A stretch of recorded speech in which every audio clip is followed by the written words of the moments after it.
दोस्तों, आज हम आपको बताने जा रहे हैं कि आखिर क्यों महारथी कर्ण विजय धनुष का उपयोग नहीं करते थे।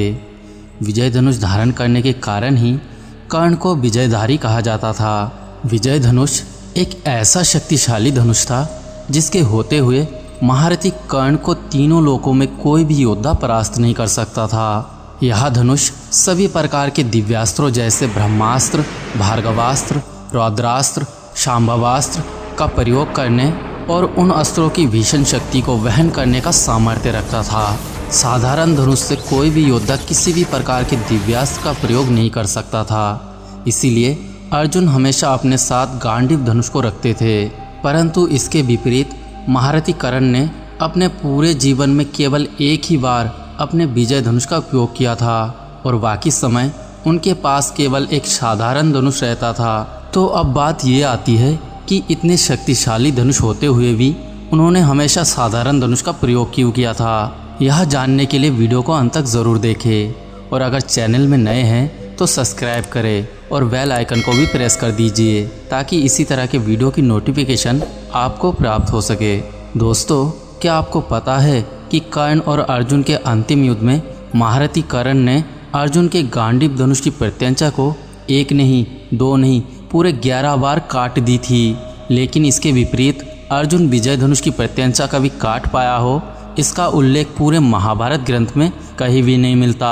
कहा जाता है कि विजय धनुष जब कर्ण के हाथ में होता था तब उससे एक तेज दिव्य रोशनी निकलती थी जिससे शत्रु पक्ष के कई सारे योद्धा अंधे तक हो जाते थे।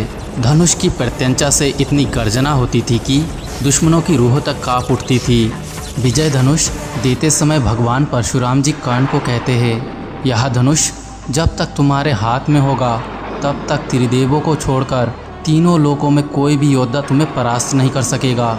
महाभारत में एक प्रसंग आता है, अर्जुन द्वारा चलाए गए ब्रह्मास्त्र को महारथी कर्ण अपने विजय धनुष के छोड़े हुए साधारण बाणों से काट देते हैं और जब कर्ण ने भार्गवास्त्र चलाया था तब अर्जुन कुछ भी नहीं कर पाए थे और रणभूमि छोड़कर भाग गए थे। तो आखिर कर्ण क्यों अपने विजय धनुष का प्रयोग नहीं करते थे? क्योंकि वो जानते थे कि कोई भी साधारण मनुष्य इस विजय धनुष की टंकार को भी सह नहीं सकता था और अगर इसके साथ किसी दिव्यास्त्र का प्रयोग किया जाए तो विनाश निश्चित है। और महारथी कर्ण कभी भी विजय के लिए किसी दिव्य धनुष पर निर्भर नहीं होना चाहते थे क्योंकि उनकी धनुर्विद्या ही दिव्य थी। उनको अपने गुरु परशुराम जी के शिक्षा पर ही विश्वास था। इसीलिए कर्ण दिव्यास्त्रों का बहुत कम उपयोग करते थे। वो मानते थे एक सच्चा योद्धा अपने पराक्रम के दम पर ही युद्ध विजय होता है, ना कि किसी दिव्य धनुष और दिव्यास्त्र के दम पर। महारथी कर्ण को कभी किसी दिव्य धनुष की आवश्यकता ही नहीं थी। उन्होंने दिग्विजय यात्रा के दौरान अपने साधारण धनुष से पूरे विश्व को जीत लिया था। और दोस्तों, यही कारण था कि उनको अपने दिव्य विजय धनुष की ज़्यादा ज़रूरत नहीं पड़ी। आप इस बारे में क्या सोचते हैं? अपना राय ज़रूर कमेंट करें और अगर वीडियो अच्छा लगे तो लाइक करें, शेयर करें और चैनल को सब्सक्राइब करना ना भूलें। मिलते हैं अगले नए वीडियो में, तब तक के लिए हर हर महादेव।